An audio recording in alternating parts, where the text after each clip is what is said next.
Hallo, willkommen auf meinem YouTube-Kanal rund um den neuen Ford Focus MK4. Im heutigen Video geht es um die Wartung des Panoramadachs. Falls euch solche und andere Themen interessieren, abonniert meinen Kanal, ist komplett kostenlos für euch.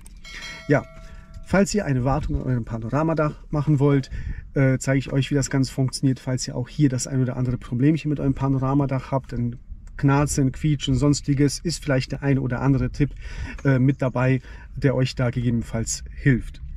Also, legen wir los. Ich habe das Panoramadach immer halb offen. So sieht das Ganze aus. Und egal, ob das Auto steht, fährt, ob es regnet, spielt gar keine Rolle. Dieses Panoramadach ist bei mir in über 90% der Fälle eigentlich immer geöffnet. Für die Lüftung, sonstiges. Auch wenn es regnet, gar kein Problem. Es regnet nicht rein, es wird hier nichts nass. Ich hatte zuerst einmal auch die Befürchtung, dass es irgendwie reinregnen könnte. Ist absolut nicht der Fall. Also auch bei Regen, wenn es regnet und windig ist, gar kein Thema, da regnet nichts rein. Optimopti. Und ja, dadurch, dass das Dach immer geöffnet ist, zeige ich euch, ich öffne das Ganze jetzt mal, sammelt sich dort natürlich halt relativ viel Dreck an. Ja, dieser Dreck ist nicht nur vorne, wie ihr hier seht, das sind natürlich auch viele Blätter, so ist es tatsächlich jetzt bei mir gewesen, also die Blätter sind nicht extra hingelegt, sondern die wurden da reingeweht, ich habe sie extra liegen lassen und hier hinten sind im Prinzip auch noch ist der ganze Dreck, der durch die Aufwirbelung dann auch nochmal da irgendwie mit reinkommt. Ja, dieser Dreck muss natürlich zuerst mal entfernt werden und ja, das machen wir natürlich ganz einfach, indem wir dann hier mit dem Staubsauger das Ganze dann einfach absaugen und sauber machen. Hinten, dort wo der ganze Dreck aufgewirbelt worden ist, kommen wir so einfach nicht rein. Falls ja, ihr da nicht hinkommt, macht es wie ich, einfach hier ein bisschen klopfen, dann das wirbelt den Dreck auf und er wird normalerweise nach vorne geschleudert. Das hat bei mir wunderbar geklappt. Ich habe jetzt mir mittlerweile so eine Verlängerung hier besorgt und damit kommt man halt da hinten auch relativ gut hin und kann das Ganze wunderbar sauber machen. Also die eine Methode oder die andere funktioniert bestens, falls ihr nicht so eine Verlängerung habt. Danach sieht das Ganze so aus, wie ihr seht, schön sauber, schön fluffig und im nächsten Schritt machen wir dann auch schon den Sichtschutz auf, wie ihr seht, schön aufgemacht und dann sehen wir auch noch das ein oder andere Eck, wo wir normalerweise nicht hingekommen sind, als der Sichtschutz zu war. Also da auch nochmal kurz alles absaugen und dann seid ihr safe. Nach dem Absaugen zeige ich euch jetzt, seht ihr, dass in den einzelnen Rillen noch so ein bisschen Fett drin ist, Schmiermittel. Das ist das originale Schmiermittel, was der Hersteller da reingemacht hat und deshalb meine Empfehlung, saugt es nur ab und geht dann nicht mit einem Putztuch hin, sonst macht ihr auch diesen Schmierfilm da weg. Den wollen wir natürlich lassen, den wollen wir weiter verwenden. Wir wollen jetzt nur zusätzlich hier und da nochmal das Ganze ja, ein bisschen helfen, damit es fluffiger läuft. Somit absaugen reicht vollkommen aus. Ich habe bei mir in Verwendung WD-40, wie ihr seht, zusätzlich noch WD-40 auf Silikonbasis, das wird hauptsächlich verwendet und dann gibt es noch das Mehrzweckfett. Ja, der eine verwendet gerne WD-40, der andere das Mehrzweckfett. Ich für meinen Teil verwende für alles, was Plastik ist, das Silikonspray und für alles, was mechanisch ist, das WD-40. Ja, falls ihr hier einen anderen Vorschlag habt, gerne in den Kommentar hinterlassen. Aber gut, wir wissen jetzt, was wir brauchen, verlinke ich euch immer unten in der Videobeschreibung und auf meiner Internetseite. Aber legen wir direkt los. Hier vorne sehen wir im Prinzip 3 Punkte, die wir einschmieren müssen und nach diesen 3 Punkten haben wir hier hinten noch die eigentlichen Metallteile, die wir dann mit dem eigentlichen WD-40 dann einsprühen.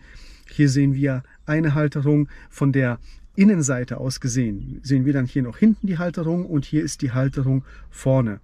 Und ja, hier hinten gibt es noch den Sichtschutz, hier die Schiene sowie dann das Eingeklemmte. Das alles muss zuerst mal ein bisschen eingefettet werden. Das machen wir, wie gesagt, mit dem Silikonspray.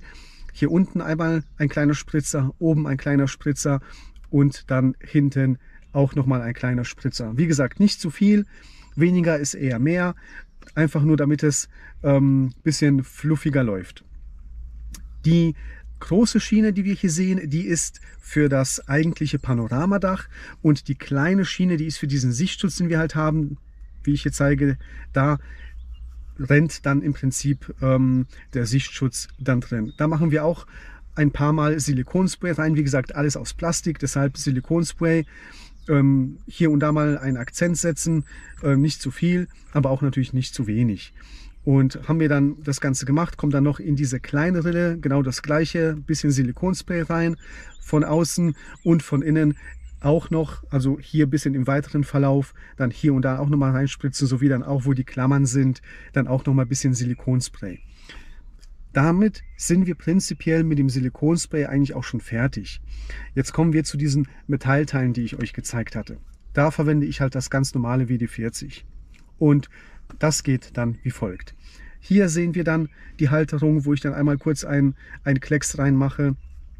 Dann von der Innenseite an diese zwei Halterungen hier und da mal einen Klecks WD-40, so dass es halt gut geschmiert wird. Und haben wir diese zwei Halterungen gemacht, dann auch hinten am Panoramadach, von hinten auch nochmal hier ein, zwei Spritzer in das Panoramadach rein. Und dann habt ihr im Prinzip alle beweglichen Teile ja, eingefettet. Ich habe euch jetzt das Ganze auf der einen Seite gezeigt. Das Ganze müsst ihr natürlich auch noch auf der anderen Seite durchführen.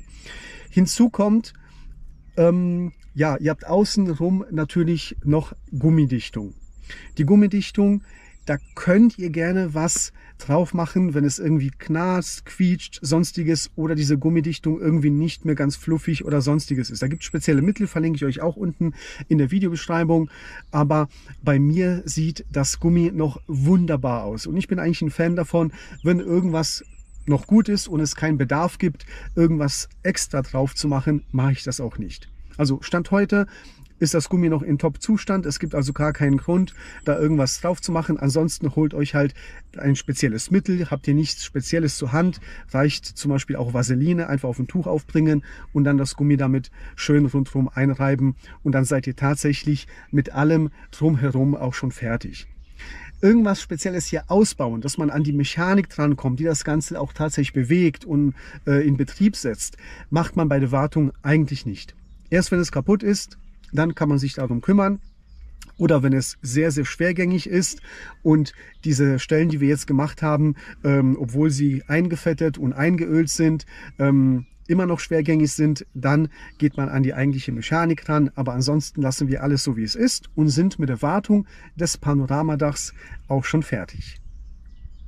Ja, falls euch das Video gefallen hat, wie gesagt, Daumen hoch, abonnieren nicht vergessen und ich wünsche euch wie immer einen schönen Tag und bis zum nächsten Mal. Macht's gut, ciao!